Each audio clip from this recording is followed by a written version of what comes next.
예, 여러분 반갑습니다. 부처님 상담법 강의를 담당하게 된 교육원장 청남원이라고 합니다. 예, 반갑습니다. 자, 오늘은 부처님 상담법 강론 공부를 책과 교재와 이미 배부된 교재가 있죠. 교재와 그리고 PPT를 함께 보면서 하도록 하겠습니다. 먼저 화면을 함께 보시겠습니다. 제목이 부처님 상담법이죠. 지난번에 총론을 했고 오늘은 강론을 했습니다. 부처님께서는 상담의 대가지요. 위대한 상담가입니다. 그리고 어, 마음을 치유하는 에, 큰 의사기도 하고 대의왕이라고 하죠. 대의왕, 의처럼. 자, 이 현재 이 시대는 우리가 살고 있는 이 시대는 그 어느 때보다도 마음의 병이 있는 사람들이 너무나 많습니다. 각박한 세상 탓인지 하루가 넘게 자살하는 사람이 늘어나고 마음의 병이 있는 사람이 너무나 많습니다. 그래서 이 부처님 상담법을 우리가 공부를 잘 하고 이것을 잘 실천을 해서 많은 분들에게 나눔을 해주고 상담을 잘 하여서 그들로 하여금 병을 치유게 하고 마음을 편하게 하고 그리고 행복과 아, 본 그 이익을 받을 수 있도록 교재를 또 편찬하고 강의를 해 가도록 하겠습니다. 자, 먼저 한번 보겠습니다. 부처님은 가장 위대한 상담가 의왕이시다. 예, 중생을 상담을 통하여 상담이라는 것은 변설법이라고 합니다. 를 통하여 마음을 깨우치게 하고 편안하게 하시고 무한한 잠재력을 이렇게 인정하셨습니다. 그리고 이 강의에서는 구체적으로 부처님이 어떤 대화를 하셨고 어떻게 중생을 교화하는 그 과정을 잡암경, 경전을 통해서 살펴볼 겁니다. 자, 그 전에 먼저 부처님께서 어떻게 중생을 제도했는지 그 원리가 있잖아요. 그 원리는 우리가 다시 한번 새겨둘 필요가 있겠습니다.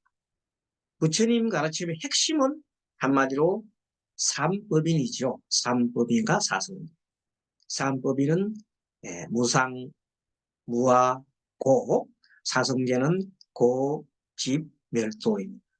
우리가 알고 있는 내용들입니다.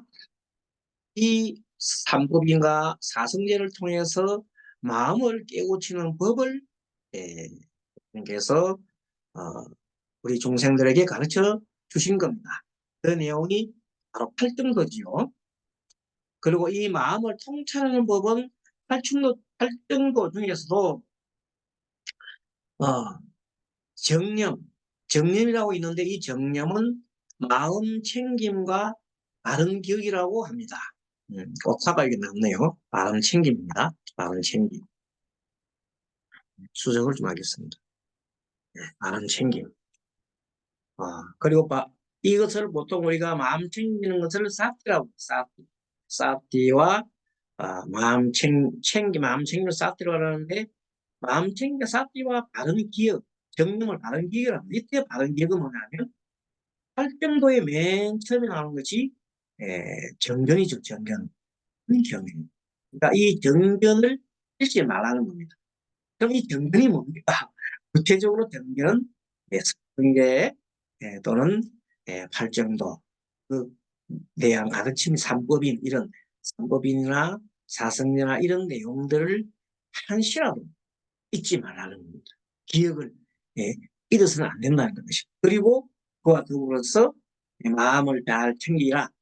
마음 챙기는 것은 내 마음을 정신 차려서 내 마음이 어디에 있는지 내 몸, 내 몸에 내 몸을 알아차림하고 내 느낌을 알아차림하고 나의 마음을 알아차림하고 모든 에, 조건이나 상황이나 이런 것들도 다 알아차리는 거죠.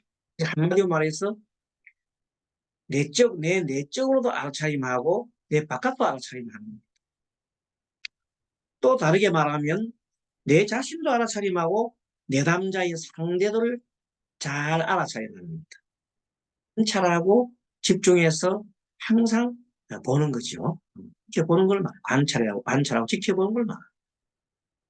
그러면은 이 부처님 상담 방법을 우리가 보통 대기술법이라, 부처님 상담법을 대기술법이라 한다. 그거 무슨 말인가 하면, 대기술법은 듣는 이의根기에 따라서 그 수준에 맞추어 적절한 언어와 방편으로 설법하는 것을 말합니다. 부처님의 모든 설법은 대기술법이지요. 자, 여기서 그러면 대기라고 하는 것은 도대체 뭐가를 위해서 한번 살펴보겠습니다. 법화 현의, 즉 천태지죠. 천태지 대사께서, 중국의 천태지 대사께서 이 근기를 어떻게 얘기를 했냐면, 근자는 뿌리죠. 뿌리 근자. 개인의 근원적인 품성, 개인의 근원적인 품성과 능력이다. 타고난 자질이다. 그건 개인의 근원적인 품성과 능력, 타고난 자질이다. 그래서 인간의 선한 근본, 인간의 선한 근본이 있어요. 선한 근본과 무한한 잠재력, 엄청난 훌륭한 잠재력이죠. 이 잠재력이 있다. 이것이 뿌리가 있다. 뿌리에는 그 무한한 잠재력 중에 하나가 물성이 있어. 그러면 성품도 일단 누가 얘기했다고요? 천태지 대사가 근자를 그렇게 풀이했어요. 기자는 어떻게 했냐면 개인의 현실적인 조건을 말합니다. 개인의 현실적인 조건으로 곧 이 법을 배우고 수행하는 이런 상황에 법을 배우고 수행을 하는 이 상황, 현재적으로 어떤 상황에 처해 있는가 기자라 하는 것은 그렇다. 이것을 세 가지로 좀 더 나누어서 천태지 제사는 설명을 했는데, 첫째 하나는 미라고, 기자가 근기할 기자가 미라고, 미자가 미세할 미자, 조금의 움직이는 기미를 포착한다. 그게 마음이 조금의 움직이는 것, 행동이 조금 움직이는 것을 뭔가 마음과 느낌과 조금 움직이는 것을 포착을 한다. 그게 미자다. 그러한 마음을 갖고, 그러한 것을 갖고 있는 게 기라. 그 다음에 미관. 는 뭐냐면 관계할 관자예요. 관계할 관자니까 개인과 이 법을 쓰라는, 이제 우리가 말하면 법사지요. 상담사. 우리 상담에서는 상담사와 그 내담자와 상담자와 내담자 관계. 법을 쓰할 때는 법사와 청중들 관계죠. 이렇게 개인과 법사와의 서로 관계에서 관계가 어떠느냐, 누느냐, 전혀 모르는 사람이냐, 아느냐, 스승과 제자냐, 뭐 이런 등등 이런 것을 그것도 뭐 할 때, 대기할 때 참고가 되는 거예요. 그 부처님이 제자들한테 설법하고 하는 거하고 일반 사람이 하는 거하고 차이가 나겠죠. 그래서 그것을 근기라고 합니다. 그래서 그러한 개인과 법사의 관계 서로가 주고받는, 수수하고 주고받는 그런, 뭘 주고받아요? 설법을 하고 설법을 받는 관계, 상담을 하고 상담을 받는 관계. 그리고 의, 그러니까 미관의, 세계 필기를 해보면 좋겠네요. 제할 미자, 관자는 관계할 관자, 의자는 마땅할 의, 마땅할 의. 그래서 미관의라고 합니다. 법사의 방법적, 법사가 구체적으로 하는 방법을 말합니다. 즉, 조건과 상황에 맞는 방법을 선택해서 어떻게 그 사람을 설득시킬 것인가. 그건 비유법을 쓸 것인가, 아니면 반복법을 쓸 것인가, 아니면 또 질문을 제시하는 것을 쓸 것인가, 나중에 구체적으로 우리 나옵니다. 이런 것들을 쓰는 겁니다. 그렇게 해서 상대의 상대를 잘, 먼저 제일 중요한 뭐니 뭐니도 상대를 잘 파악을 해야 됩니다. 상대를 잘 파악을 하니까 상대의 수준을 알아야 된다. 근기를 알아야 된다. 근기에 대한 설명을 했습니다. 이렇게 부처님 상담은 내담자의 이해력과 처지, 특히 마음 상태를 고려하여 상담을 진행을 합니다. 도대체 그러면 마음 상태를 어떻게 압니까? 이것은 부처님은 마음 통찰법에 대해서는 사티, 즉 알아차림이죠. 알아차림을 통해서 부처님 스스로 깨우치시고 이를 인류에게 전해주신 겁니다. 그래서 우리 불자님들이나 또는 우리 스님들이나 법사님들이나 항상 이 사티하는 마음을 놓치면 안 된다. 그래서 사티에 대해서 살펴보기. 사티를 해야 상대의 나도 내 스스로 잘 알고 상대의 근기도 잘 파악하기 위해서는 사티를 해야 마음 챙김을 해야. 그래서 다시 한번 마음 챙김에 대한 말씀을 드리면 8정도의 전념이라고 했죠. 사티 플러스 다른 기억. 부처님은 사티로 깨달음을 이루셨고 사티로 45년간 중생을 제도하셨고 사티로 마지막 열반에 서셨습니다. 사티가 모든 것이에요. 열반에 이르는 유일한 길이 바로 사명체입니다. 만약에 사티가 안 되면 어떻게 되겠습니까? 알아차리면 안 되면 자동차 타고 가다가 자기도 모르는 사이에 옆으로 사티를 안 하고 가면 자동차 타고 가다가 옆으로 탁 차선을 바꾸는 순간 옆에 차 부딪혀서 큰 대형 사고가 일어날 수도 있습니다. 죽음을 넘나들 수도 있다. 예. 가깝게 또 사티를 잘못하면 화가 일어나는 걸 억지로 참지 못하고 부부 싸움을 하다가 어떻게 돼요?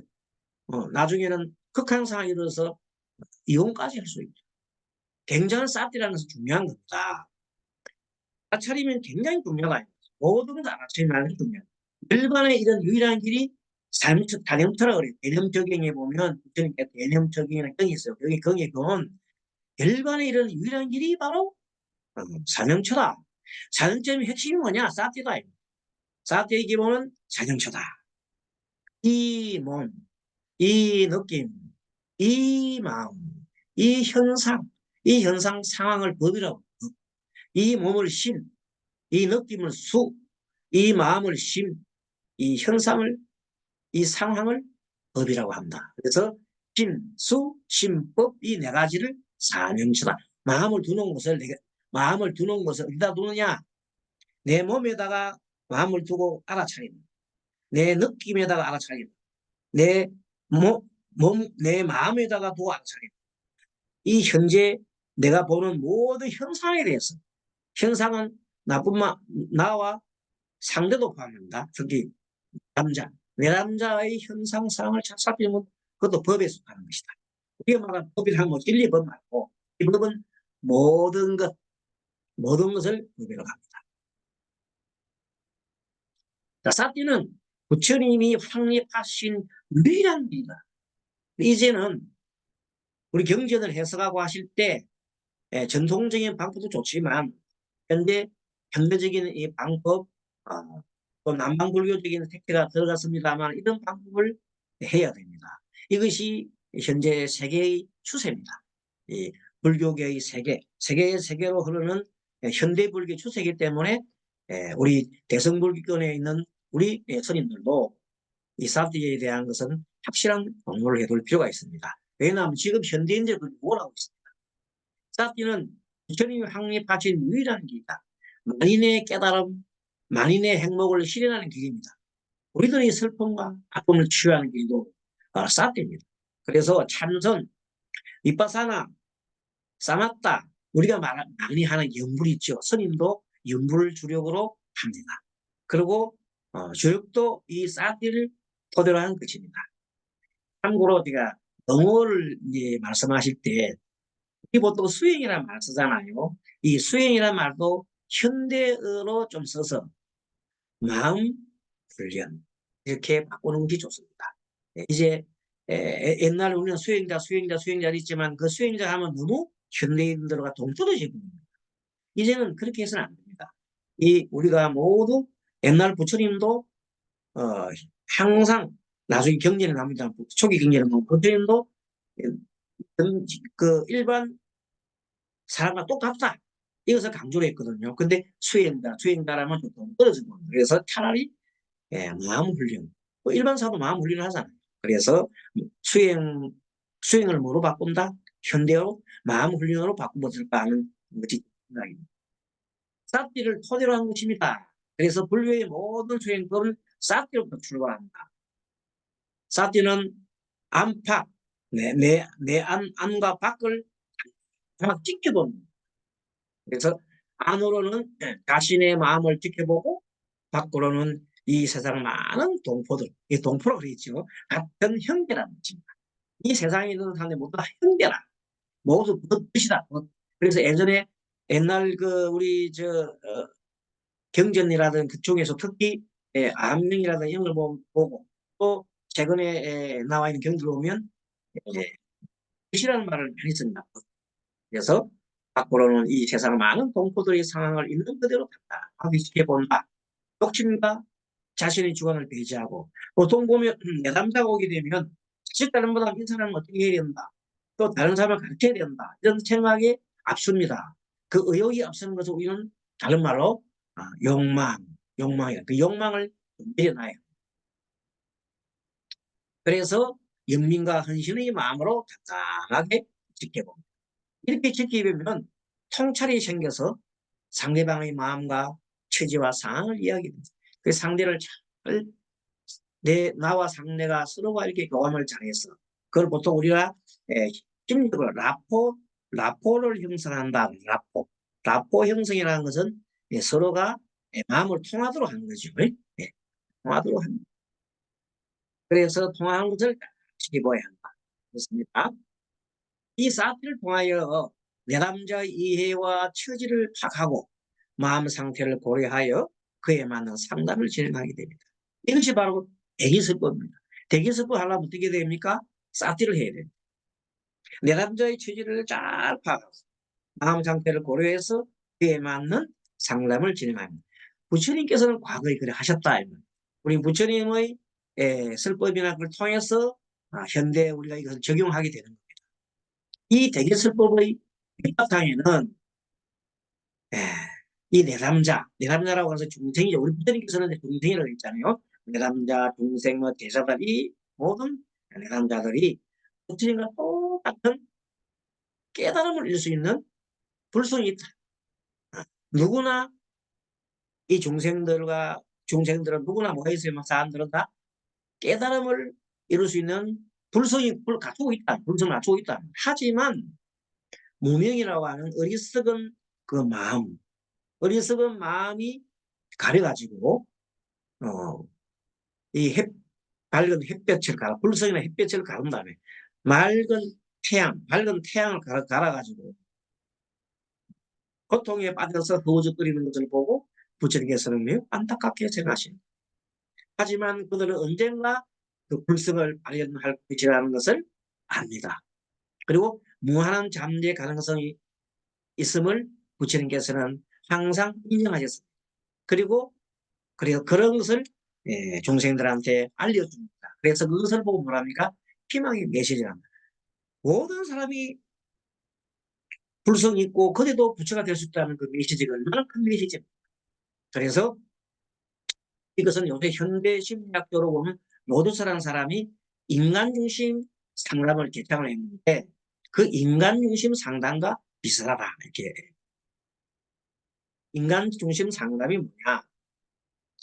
로드스는 모든 인간은 각자의 계속적인 성장과 궁극적, 궁극이네요. 살아있습니다. 하나 고치겠습니다.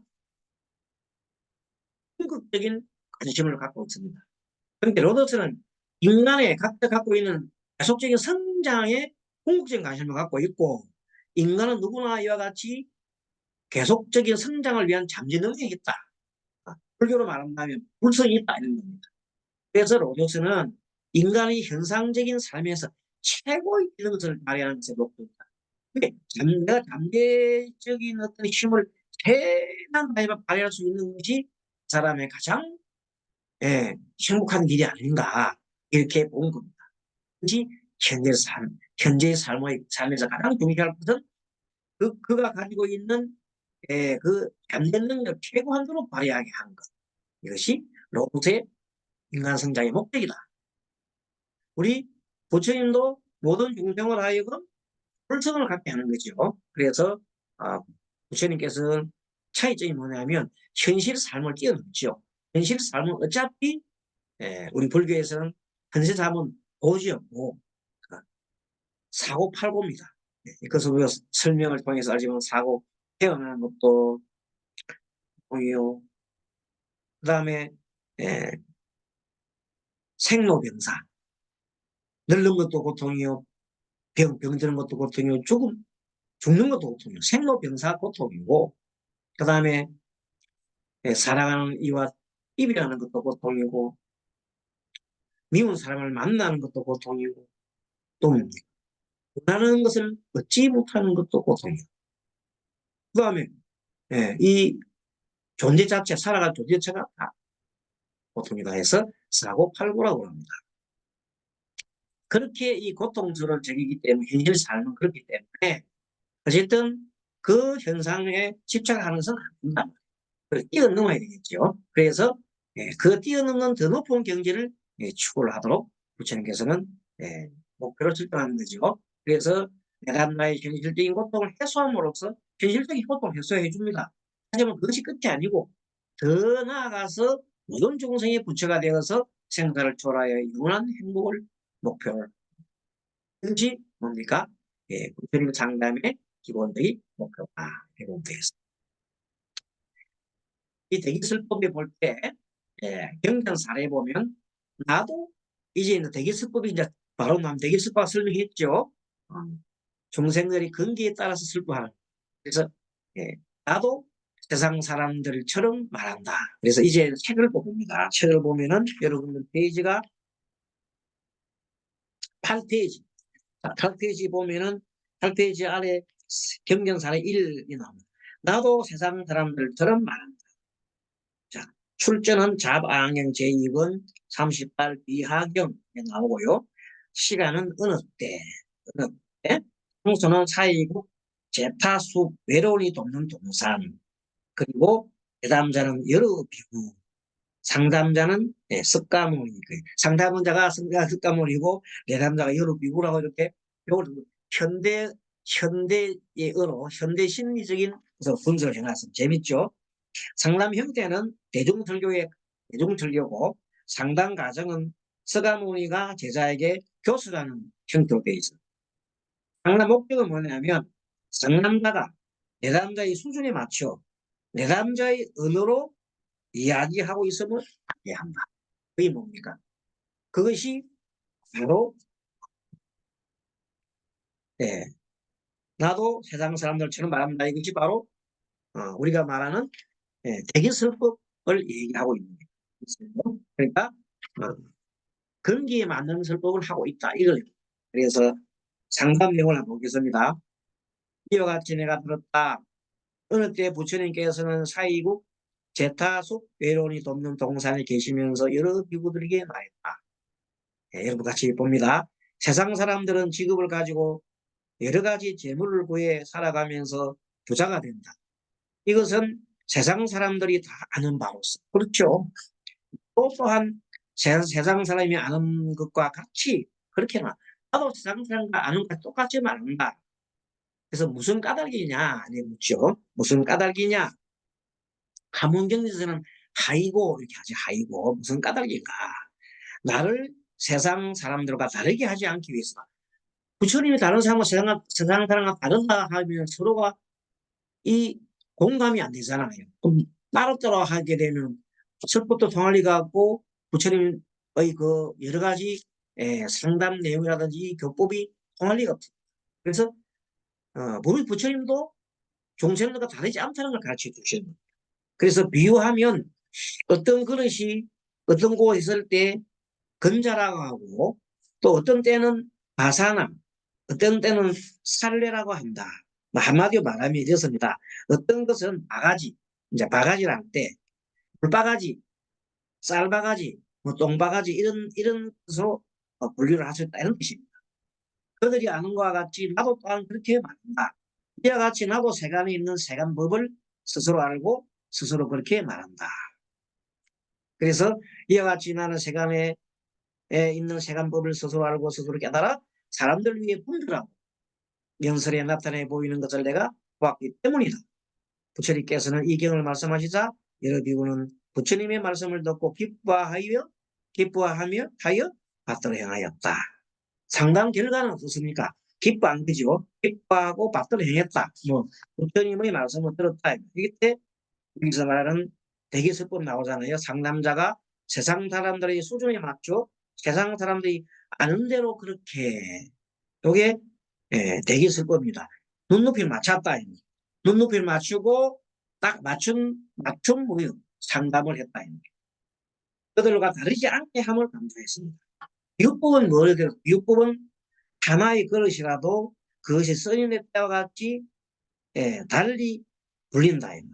어떤 때에는 뭐 건자로 했다가 어떤 때는 바사나로 했다가 어떤 때는 살레로 했다가 그릇 자체가 건자, 바사나, 살레 이 그릇 이름이에요. 이렇게 말합니다. 예를 들면 바가지가 있으면 물바가지, 뭐 쌀바가지, 또 뭐가 뭐 듣는 뭐 바가지 이런 걸 말할 수 있다는 것입니다. 이렇게 이 얘기를 하시고 어, 다음에 보면은 경전 사례가 이제 10페이지에 나오는 내용입니다. 10페이지 나오는 건데 경전에 때가 아니면 슬퍼하지 말라는 때가 아니면 슬퍼하지 마라. 자, 상담하는 때가 있으니 내담자를 잘 파하여 해야 효과가 있다. 그래서 개성을 활용해서 열힘 가석이 무지한 사냥꾼을 상대로 알아듣지 못하는 부분을 학설하자. 옆에 천신이 가섭에게 충고를 해줍니다. 서기에 경일기다 이런 식으로 얘기했죠. 그래서 상담자는 상담받을 사람이 어떤 위치에 있는지 그것은 봐야 되지 아무 때나 가고 해야 되는 게 아니다 이런 것을 얘기하고 있습니다. 상담 내용 10페이지 같이 볼까요? 어느 때 부처님께서는 방사선 칼난다 주군이 계셨다. 형님 정사죠. 그때 존자 열힘 가섭은 존자 열힘 가섭이 존자 열힘 가섭입니다. 방사성 선인권에 있었는데 때 척제라는 사냥꾼은 열힘 가섭에게서 멀지 않는 곳에서 그물을 치고 사슴을 잡고 있으니까 가섭이 가서 사냥꾼을 가엾게에게 설득을 하면서 그렇게 사냥질을 하지 말라 이렇게 얘기합니다. 사냥꾼은 그 말을 알아듣지 못했습니다. 그때 열힘 가섭은 곧 실력으로 손가락 끝에 불을 붙였으나 손가락 끝에 불을 붙여 막 이렇게 해서도 그래도 사냥꾼은 깨닫지 못했습니다. 그때 선인굴 속에 사는 천신이 계속으로 말했습니다.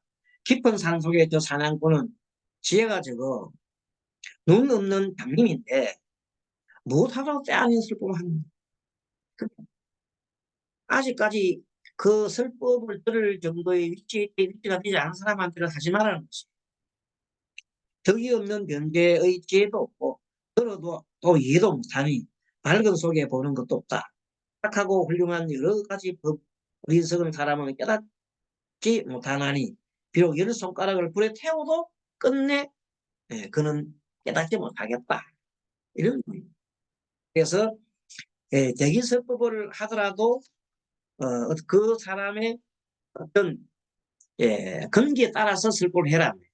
어려운 걸 하면 안 된다. 이거와 관련해서 여러분들한테 말씀을 좀 드리겠습니다. 이게 뭔가 하면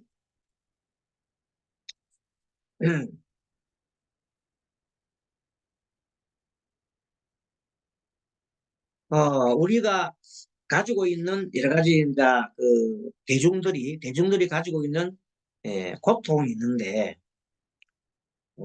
고통이 어디서부터 옵니까? 욕망에서 옵니다. 욕망이 많다. 욕망이 우리는 자그마치 7단계가 있다고 얘기를 한 사람이 메슬로우라는 사람이 역시 심리학자지요. 메슬로우가 1959년대에 발표했는데 요구 단계설로 얘기했습니다. 요구 단계설로 그 사람의 무슨 말 처지, 쉽게 말하면 근기와 관계에 돼 있다. 1단계 생리적 요구입니다. 그러니까 배고파, 굶주려 있어, 목말라. 그러면 목마르고 굶주리는데 지금 법이 눈에 들어오겠어? 안 들어오잖아요. 그 사냥꾼이 지금 배고파서 지금 배가 잔뜩 고파가 사슴 한 마리 잡아가 먹어야 내가 쓰지. 그런 단계에다가 높은 법을 얘기하니 알아들을 수도 없고 먹히지도 않는다. 그래서 우리가 절에 오는 신도들이 많아요. 어느 신도들이 수준이 높은 법을 하고 뭐 열반을 들고 그렇게 하신 분들이 몇 명 되나요? 그런 사람 거의 없어요. 스님들도 아직 열반에 들고 그래 못하는 처지에 어떻게 그런 사람들 열반에 드는 그런 걸 해야 되겠어요? 그러니까 그래서는 그런 분들한테는 어느 정도 전 단계 착한 일을 하면 극락가고 착한 하면 어디로 가요? 천상에 태어나고 좋은 일 많이 하면 복을 많이 지어서 좋은 곳에 태어난다. 이 정도만 해도 충분하다. 옛날에 처음에 부처님께서 초기 경전에서 그렇게 설명 많이 했어요. 설법을. 그런 단계에 있는 사람들은 그런 수준에 이르고 그리고 또 공부를 많이 하고 이제는 기도도 많이 하고 막 점점점 올라가잖아요.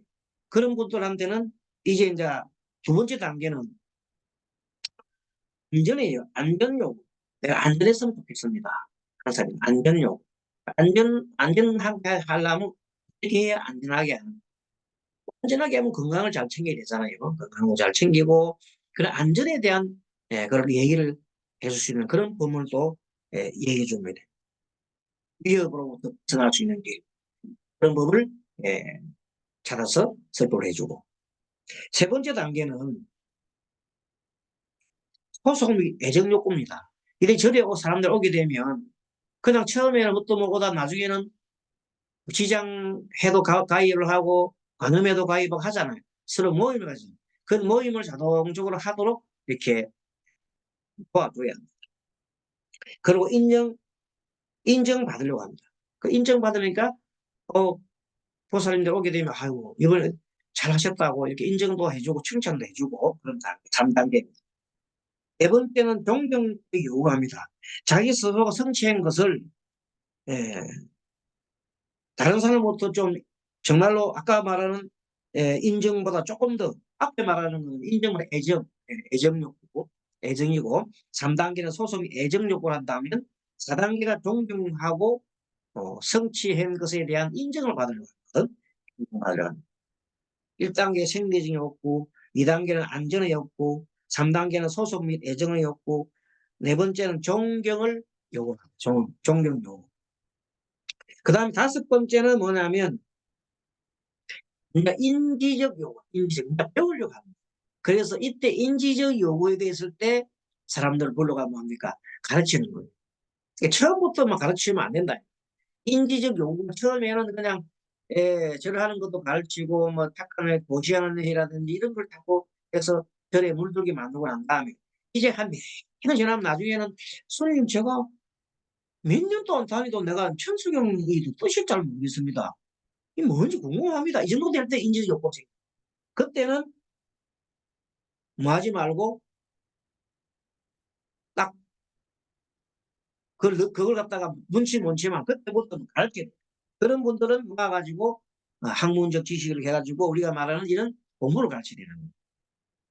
근데 스님이 이 우리 법륜정 종단에 와가 보니까 인지적 욕구가 아직까지 덜 된 분들이 좀 있는 것 같아요. 아직까지 1단계, 2단계, 3단계, 4단계에 머무르고 있는 분들이 많은 것 같아요. 그래서 그걸 갖다가 제가 강간을 하고 처음부터 나는 5단계인 인지적 욕구를 해서 막 가르치려고 하니까 지금 이렇게 우리 법륜종 좀 잘 안 되는 것 같아요. 너무 높이 잡는 것 같아요. 그래서 우리 스님들은 또 실질적으로 높아야 돼요. 스님들 1, 2, 3단계, 1, 2, 3, 4단계 몸을 안 되잖아요. 스님들이나 법사님들 1, 2, 3, 4단계 넘어서야 되겠죠. 넘어서고 드디어 이제 5단계 인지적 단계, 배우는 단계에 넘어서야 됩니다. 그 다음에 뭡니까? 6단계는 심미적 요구라, 심미. 심리적 요구라는 것은 조화와 질서를 갖다 이렇게 이제 조화 질서라면 이제 그동안에 내가 배우는 단계에서 이제는 질서와 조화를 하려면 뭐냐면 이제 뭐도 해야 됩니까? 이 청문이라든지 이런 데 와서 이제 뭔가 이렇게 스님들을 또 이런 우리 종단을 위해서 이제 조화를 만들고 질서를 만들고 이런 것을 역할을 좀 해야 됩니다. 그 단계가 6번째 단계다 이 말이에요. 근데 여기 와서 좀 일 좀 하라 하면 막 도망다니는 스님들이 많아요. 아이고 안 한다고. 그건 아직까지 1, 2, 3, 4단계 또 안 돼. 1, 2, 3, 4단계 머물렀다? 아니면 5단계도 아직 안 머물렀다? 이렇게 되는 겁니다. 스스로 알아야 됩니다.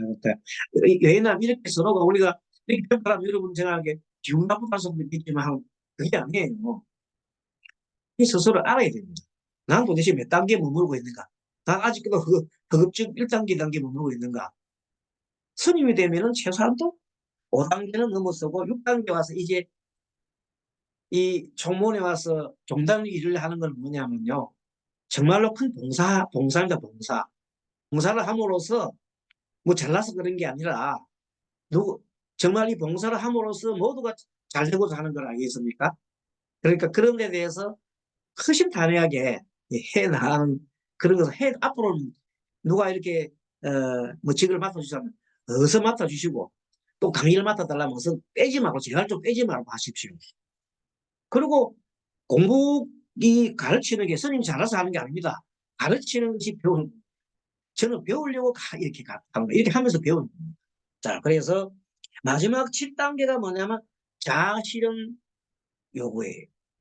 요거는 매슬로우는 자아실현 요구를 불성이라는 걸 모르기 때문에 이렇게 했는데 우리 자기를 완성하는 단계지요. 근데 인격적으로 완성하는 단계인데 자기 자신이 갖고 있는 모든 잠재력을 다 발휘할 수 있는 그 단계란 말이에요. 그럼 그 자기 잠재력 중에 불성이 있다면 불성도 도달할 수 있다는 거 뭐 좋겠지요. 그래서 불교식으로 말하면 자아실현 단계는 열반 성취 단계 아니겠느냐. 그렇게 해서 얘기를 해봅니다. 갑자기 이렇게 얘기했냐면 때가 아닌데 슬퍼하지 말랐는데 아직까지 때가 아닌 사람들한테 슬프다니까 안 좋아한다. 그래서 처음에 지난 때 강의를 했더니 어떤 분들 책을 보내줬더니 처음에는 우리가 입학금이 이제 이렇게 10만 원입니다. 10만 원 안 되는 분이 계셔서 아유 그래도 어려운 것 같다 싶어 책을 다 보내줬어요. 했더니 어떤 분들은 책을 그대로 반송을 해갖고 오는 경우가 있습니다. 참 가슴이 많이 아팠습니다. 도대체 그러니까 뭐냐면 이 열심 가습과 같은 생각이 들어요. 아직 그런 분들이 이렇게 도달 안 된 있는데 책 자체를 뜯어보지도 않고 돌려보는 사람이 있구나 하는 그 스님이 그런 사람이 있어요. 어떤 사람은 받아갖고 또 보내는 사람도 있고 뜯어보고 받아보는 사람. 그분들이 지금 이 종단에 얻고 나가는 사람들도 있습니다. 예. 뭐라고 할 수 없지만 우리 종단은 아니고 최근에 저 1년 전인가 나가신 분이 있어요. 그분들 중에 그런 걸 너무 놀래가지고 말이 안 통합니다. 앞으로 책을 스님이 보내주면은 여러분들 혹시나 이 강의를 듣고 뭐 동창금 우리 10만 원씩 못 낸 분이라도 이 공부하는데 아무 문제가 없습니다. 그 책 무조건 달라고 그래서 제가 사비를 들여서 책 발행해 다 드릴게요. 그러니까 그래서 공부를 하고 싶으면 책 무제한적으로 제가 인쇄해 드리겠습니다. 자, 대합법 문자 보면은 지지와 격려. 부처님의 대합법 문자 드디어 이제 들어갑니다. 부처님의 대합법은 지지와 격려인데 내담자를 지지하고 격려하는 것은 모든 상담법의 접근입니다. 로저스도 인간 중립 상담에서 내담자에 대한 무조건적인 긍정적 관심과 정확한 공감을 많이 해야 됩니다. 부처님께서는 정말 공감을 잘하십니다. 자비로운 마음으로 일체众생을 두둔하고 보호하는 그런 의미가 제일 가까운 습수하는 겁니다. 습수가 가장 가까운데 보통 정체 예비라고 하기도 하죠. 그 대합법 지지법에서는 부처님께서는 핵심이 내담자 이름을 다정하게 보입니다. 착하다 부르나요. 아, 착하고 착하도다 안 하나. 아니면 뭐 계속 이름을 먼저 불러대요. 그래서, 우리 그 메시지 보낼 때도요, 이름을 호칭을 붙이면 좋겠습니다. 누구누구 스님? 그러나 이름 어떤 분들은 뭐 메시지 보낼 때 자기 용건만 보내는데, 그거는 대화법이 좀 어긋납니다. 항상 대화법 메시지도 말과 같은 거예요. 보낼 때 어떻게 합니까? 반드시 누구누구 스님, 또 누구누구 보살. 항상 이름 먼저 불러주고, 예, 내용을 하고 맨 마지막에는 자신의 이름을 밝혀주고 하면 좋겠죠. 같이 예의이기도 하고 서로 끈끈한 정을 나누고 또는 공감을 하는 겁니다. 이 상담에서는 가장 필수적입니다. 착하고 착하다 물으나요. 능히 열애에게 그와 같은 이치를 묻는구나. 너는 욕 참기를 잘 배웠구나. 예. 자방의 14번 불응하경 39에 나오죠. 대답내렴을 다정히 부르는 것은 상대방을 인지하고 있다는 표현입니다. 내가 너 인지하고 있어. 상대방이 여럿에 파묻혀 존재하는 것이 아니라 오직 하나 유일한 존재로 개별적이며 독특한 독존이라는 천상천하 유아독존이라는 천상천하 유아독존은 내 혼자 잘났다는 뜻이 아니라 그만큼 이 한 개인 개인이 불성을 갖고 있는 부처님의 성품을 갖고 있는 것만큼 대단히 존귀하고 귀중하다는 뜻입니다. 그것을 독존이라는 표현을 했습니다. 자, 그 다음에 대합 중에 초점주기라는 게 있는데 초점주기가 뭐냐면 중요한 말을 강조를 하거나 내담자가 한 말을 되짚어서 말하거나 다시 질문을 하거나 하는 등을 방법을 사용하는 걸 초점주기라 합니다. 내담자의 관심을 집중시킴으로써 상담을 원하는 방향으로 이끌어가는 것을 말합니다. 이렇게 보면 이것도 글자가 어떻게 났네요. 넓게 보면 넓게 넓게 보면 지지, 격려, 선도 반응, 질문 기법도 초점주기다. 지지, 격려 아까 얘기했죠. 선도 반응, 질문 기법은 이어서 강의 나갑니다. 자, 사례 6 보면 자세히 듣고 잘 생각해라. 네, 너를 위해 말하라. 자세히 듣고 잘 생각하라. 네, 너를 위해 말하라. 이렇게 자세히 듣고 생각하라. 네, 너를 위해 말하라. 이것이 초점물을 딱 가지고 얘기를 하는 겁니다. 그러니까 페이지 초점주기 페이지는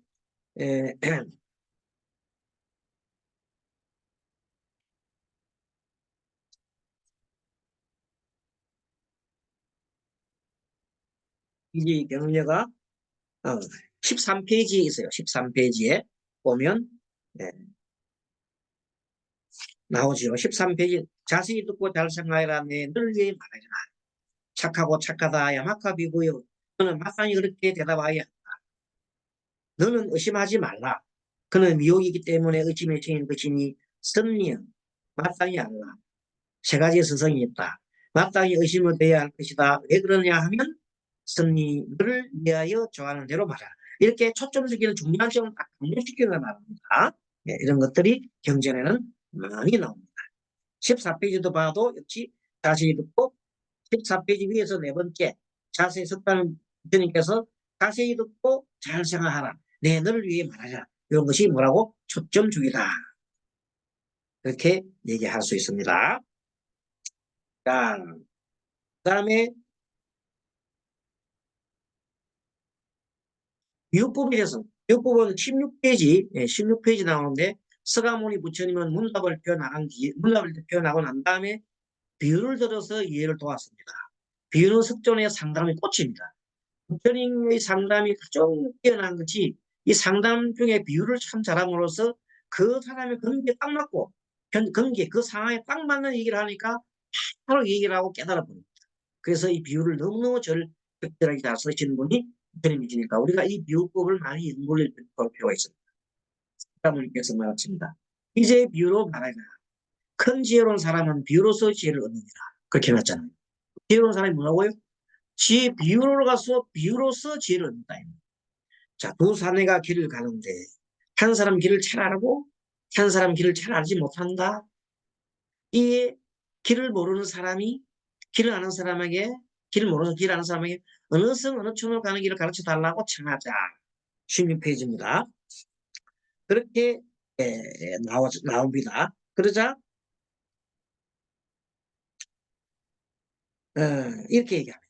길을 잘 아는 사람은 16페이지 중간쯤입니다. 길을 잘 아는 사람, 이 길을 따라가다가 앞에 두 길이 보이거든.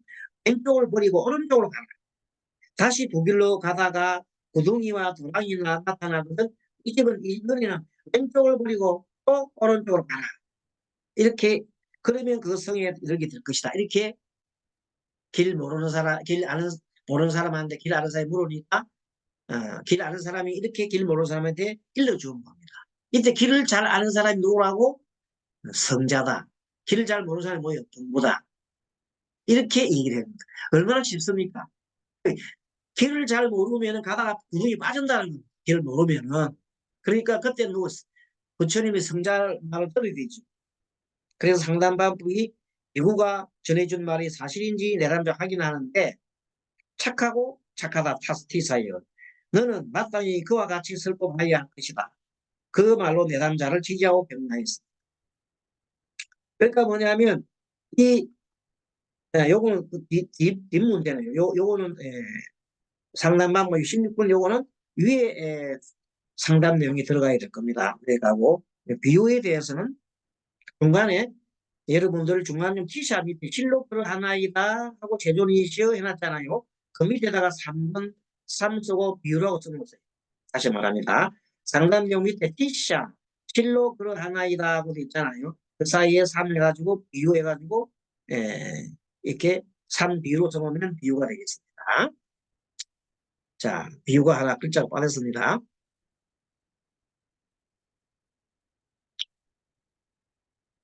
그리고 반복법이 있습니다. 반복본 17페이지 반복법. 17페이지 반복입니다. 지금 우리가 하고 있는 것은 부처님의 대화하는 방법이죠. 첫 번째 부처님 대화하는 방법이 대기설법을 하셨죠. 그 다음에 대기설법에서 지지와 격려를 했고, 그 다음에 그 다음에는 초점 주기, 초점을 얘기를 했고, 세 번째 비유법을 얘기했고, 지금은 반복법. 반복법도 굉장히 많이 대화법으로서 많이 하는 겁니다.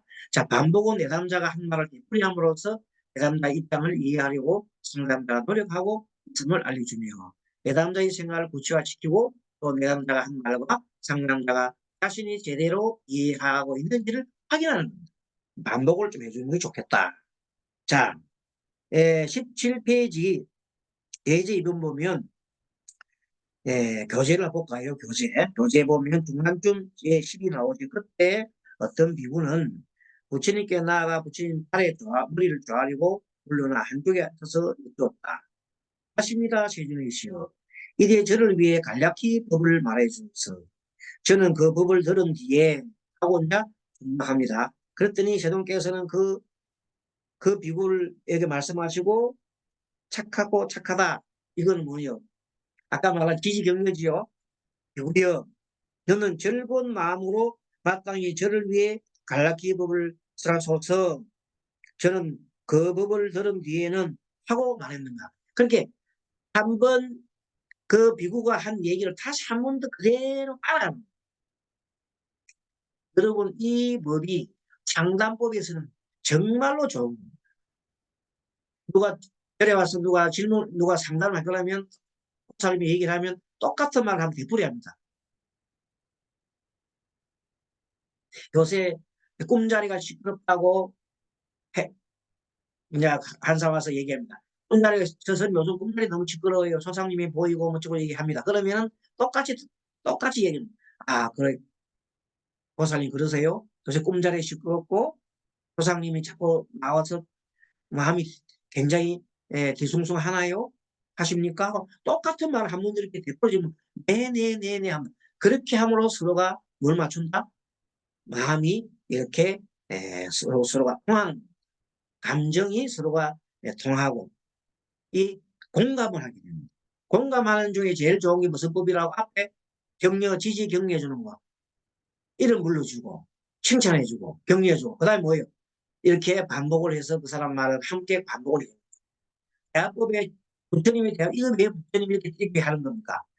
서로 대화를 해서 마음의 문을 열게 합니다. 마음의 문을 열어야 서로 상당히 잘 되거든. 그래 그 사람이 갖고 있던 자기 좁은 애를 막 얘기 다 하게 돼. 그래서 마음의 문을 열기 위한 방법이 바로 지금 이 과정에 있다. 이, 여러분 이렇게 보니까 경전이 재밌죠? 예전에 그냥 글로 보던 경전이 이제 이렇게 보십시오. 그러면 아 이게 다 그런 뜻이구나 하고 보이기 시작. 이렇게 해서 경전이 보일 때 이 경전을 과거 옛날식으로 자꾸 해석하지 말고 이제 뭐예요? 현대 심리학적으로 이렇게 자꾸 해석을 해요.